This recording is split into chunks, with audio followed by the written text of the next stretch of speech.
হোমকে বলা হয় শান্তির নীড়। সারাদিনের অক্লান্ত পরিশ্রম শেষে মানুষ ঘরে ফিরে একটু শান্তির আশায়, কিন্তু ঘরেই যদি না থাকে তাহলে মানুষ শান্তি পাবে কোথায়? বলছি বর্ণাঢ্যদের কথা। কত বানভাসী মানুষের ঘরবাড়ি নষ্ট হয়ে গিয়েছে, অনেকের ঘরবাড়ি বানের জলে ভেসে গিয়েছে, ঘর নেই, আশ্রয় নেই, ভাবতেই অনেক কষ্ট হচ্ছে। আরও বেশি কষ্ট হচ্ছে যখন এই বানভাসী মানুষগুলো একটু খাবারের আশায় ঘন্টার পর ঘন্টা অপেক্ষা করে। আমার হাজবেন্ড আমাকে বলছিল বর্ণাঢ্যদের জন্য কিছু সহায়তা দিবে, সাথে আমাদের ইউজ করা কিছু কাপড়ও দিতে বলছিল। তো আমি ভাবলাম আমার কাছেও জমানো কিছু টাকা রয়েছে, এই টাকাটা আমি বর্ণাঢ্যদের জন্যই দেই। হয়তোবা এই জমানো টাকাটা দিয়ে কিছু একটা কিনতাম, কিন্তু কিছু কেনার থেকে ওই অসহায় মানুষগুলোর পাশে দাঁড়াতে পারবো, এটাই অনেক। আপনারা টাকা দেখে প্লিজ কেউ ভাববেন না যে শো আপ করছি। আমার এই ভিডিওটা দেখে আপনারা যদি কেউ বর্ণাঢ্যদের পাশে দাঁড়ান তাহলে দোষের কি বলেন? আমি যখন টাকাগুলো আমার হাজবেন্ডকে দিচ্ছিলাম তখন আমার মেয়ে জিজ্ঞেস করছিল আমি টাকাগুলো কেন তার বাবাকে দিচ্ছি। তো আমি আমার মেয়েকে বললাম ওই বেবিটা কান্না করছে তো তাই ওর জন্য টাকা দিচ্ছি। আমি ফোনে ওকে একটা বেবির ছবি দেখিয়েছিলাম, সঙ্গে সঙ্গে আমার ছোট্ট পরীটা তার এই প্লাস্টিকের ব্যাংকটা নিয়ে এসে তার বাবাকে দেয়। ওর বাবা ওকে বলছিল এটা কেন? তখন আমার ছোট্ট পরীটা বলছিল ওই বেবিটা কান্না করছে না, বেবিটার জন্য জুস কিনবে। প্রথমে আমি এই ব্যাংকটা দিতে চাইনি, পরে আমার হাজব্যান্ড বলল দিয়ে দাও, ওকে পরে একটা কিনে দেব।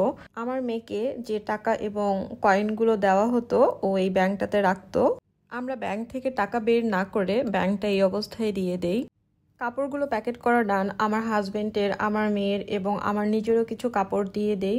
সাথে আমরা কিছু জায়নামাজও দিয়েছিলাম, কারণ আমি একটি ভিডিওতে দেখেছিলাম অনেকেই পানির মধ্যে নামাজ পড়ছিল। বন্যা দুর্গতদের জন্য অনেক জায়গায় ত্রাণ নিচ্ছিল। তো আমাদের কাছেই একটি মসজিদ ছিল, মসজিদ কমিটির পক্ষ থেকে এই ত্রাণগুলো নেওয়া হচ্ছিল। দেখুন কি পরিমাণে কাপড় চোপড় জিনিসপত্র এখানে রয়েছে। আমি যতটুকু পেরেছি ভিডিও ক্লিপ নেওয়ার চেষ্টা করেছি। আমরা আমাদের অ্যাবিলিটি অনুযায়ী কিছু ক্যাশ দিয়েছি, আপনারা আপনাদের অ্যাবিলিটি অনুযায়ী কিছু দেওয়ার চেষ্টা করবেন। মানুষ মানুষের জন্য, জীবন জীবনের জন্য।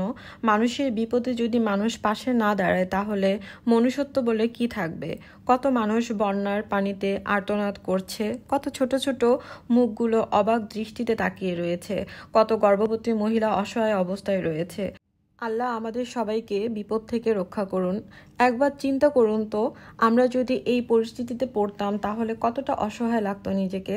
হয়তোবা এই বানভাসী মানুষগুলোর শোকেস আলমারি ভর্তি কাপড় ছিল, কিন্তু বন্যার কারণে আজ তারা নিঃস্ব, এক কাপড়ে কোনো রকম জীবনটা বাঁচাতে একটু আশ্রয়ের জন্য ছুটে চলেছে। সরাসরি গিয়ে এই মানুষগুলোর পাশে দাঁড়াতে পারবো না জানি, কিন্তু আপনারা যারা অক্লান্ত পরিশ্রম করে এই মানুষগুলোর পাশে দাঁড়াতে পেরেছেন তাদেরকে ধন্যবাদ জানিয়ে আর ছোট করতে চাচ্ছি না, কারণ তাদের স্থান ধন্যবাদেরও অনেক উপরে। আপনারা যারা একান্তই কোনো সাহায্য করতে পারবেন না, প্লিজ তারা আল্লাহর কাছে বর্ণাঢ্যদের জন্য বেশি বেশি করে দোয়া করবেন।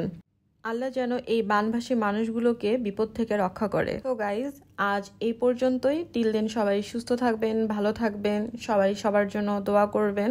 একজনের বিপদে আরেকজন পাশে দাঁড়াবেন। আল্লাহ হাফেজ।